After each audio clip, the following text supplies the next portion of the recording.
We teach more with our eyebrows than with our lesson plans, more with our size than our strategies. Every day in care and education, we're delivering a hidden curriculum, one that isn't on a paper, but lives in our tone, our reactions, and our consistency. And here's the truth. People learn more from what we do than what we say.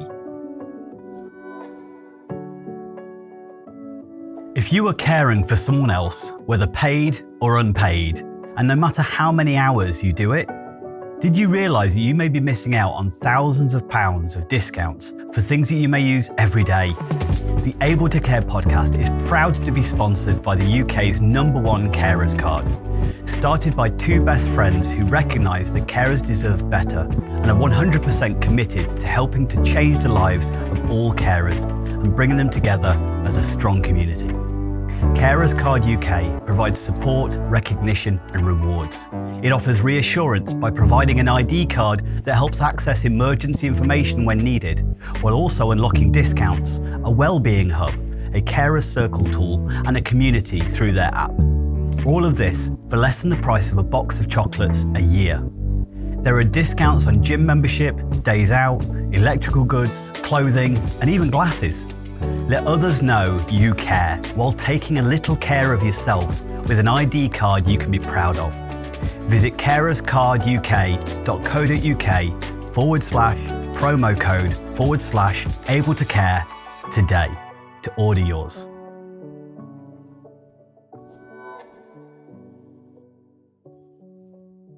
Welcome to the Able to Care podcast. I'm your host, Andy Baker, and today we're welcoming one of the most powerful but often overlooked parts of behavioural support, the hidden curriculum. This is an area that I've had to learn so much about because sometimes we're very good at what we say, but it's the stuff that we teach without realising. How do we handle stress? How do we set boundaries? How do we respond when somebody messes up? Whether you're in a classroom, a care home, or your own kitchen, you're teaching constantly, not just maths, not just rules, but emotional regulation, empathy, identity, how people can engage and connect with you and vice versa, how they can connect with others. So the question is, what are we teaching without knowing it? So we're going to explore what is this hidden curriculum, what it means in care and education, and how our behaviour teaches emotional scripts, positive and negative. So often we hear people say, it's not do as I do, it's do as I say, but people will copy what they see, not what they're told. When we look at Bandura's social learning theory, children and adults learn behaviours by observing role models. If they see calm, compassionate regulation, they'll copy it. If they see anger and inconsistency, they'll copy that too. I often refer to, when I put my fist through a wall as a child, when I was really angry, it's kind of because I saw my dad hitting inanimate objects when he was angry. So doesn't it make sense that I'd copy the same thing? When you're angry, do that. So that's what I copied. So we do learn from other people. I've mentioned this on numerous other podcasts as well, of the importance of modeling and social learning. We can also look at those with disrupted behaviors when we're looking at trauma research. The adult response is the curriculum that children are learning when they're coming from traumatic backgrounds. We know that children exposed to negative facial expressions tend to have a higher degree of emotional connection to negative facial expression from then on in. We're always analysing the information in front of us, but if we're seeing a lot of angry people, then the models of the world is going to be very different from if we see lots of smiling faces. The people out there are telling us whether this world is good or bad, and one's saying the world is bad. The other seems to be saying the world is good. So even that modelling is telling people about the world around them. When we are calm, we are communicating that everything's safe. This is the importance of things like personal resilience and self-care that so many of us out there, whether parents, carers, we don't do right. And we need to be stricter with ourselves about our self-care. No more excuses about, I wish I had time, because you have to make the time to do it. You have to make it a priority. If you can find time to sleep and find time to eat, you should be finding time to self-care because it is as important. And that's the thing with this self-care principle, because if you're not okay, people are picking up on the clues around you that, hey, they're in a state of distress. That must mean there's danger. This isn't a conscious thing. They're not walking around going, oh, they're on edge. There must be a knife murderer somewhere around. It's a subconscious thing.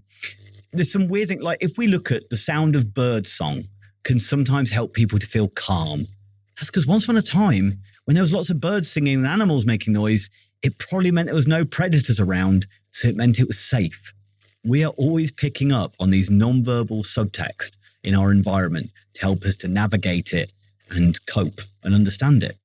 So if we've got reactions around us, it can either reinforce kind of the concept that we're not okay, that we're not safe. Also, we need to understand that we've kind of mentioned there, mirror neurons in the brain fire when we watch others act. The way we understand facial expressions is we mirror those facial expressions. So they smile, we mirror that, and that creates this feedback loop in our brain to go, they're smiling, this is happy. And it helps us to empathize with others, helps us to develop an understanding of our own feelings. So it literally wires into us to copy behaviors that we witness. So this hidden curriculum isn't optional. It happens whether we want it to or not, whether we like it or not. The only question is, are we teaching what we should be teaching or what we want to be teaching? Let's think about this analytically. What can we do on a day-to-day basis? What do we do instead? Well, first off, we need to audit our responses and our actions. Sometimes we could be very good at controlling what we say, but if I'm saying, we have to understand that most communication is nonverbal. So if I'm going, it's all right, don't worry, take your time, no rush. It's very different from saying, no, don't worry about it, take your time, no rush. The tone, the fact I was looking at my watch, all of these things are communicating something completely differently to what I'm saying. So do you sigh when a child asks for help? Communicating that they're learning my needs are annoying. I shouldn't have needs. People don't like it when I need any help. We know that's not a positive. Do you stay calm when someone shouts? To learn anger doesn't always win. It doesn't make a difference. It doesn't impact. It doesn't control them. Sometimes there's so much subtext in what we do. Think of like a conversation with the reactions that some caregivers give related to, let's say, the teachers at school. I can't believe they let you out in the rain, rather than, oh, they let you out in the rain? Did you end up getting wet? Or so straight away, what's the subtext that the child is being told when you're shaming and looking annoyed about the school? Well, why shouldn't children play in the rain? They're telling the school can't be trusted. They don't know what they're doing. They don't know how to look after you. This is subtext that's going on all the time. Another one I sometimes come across, so many parents do this when they point at the police and go, oh, look over there, careful, or they'll come and arrest you.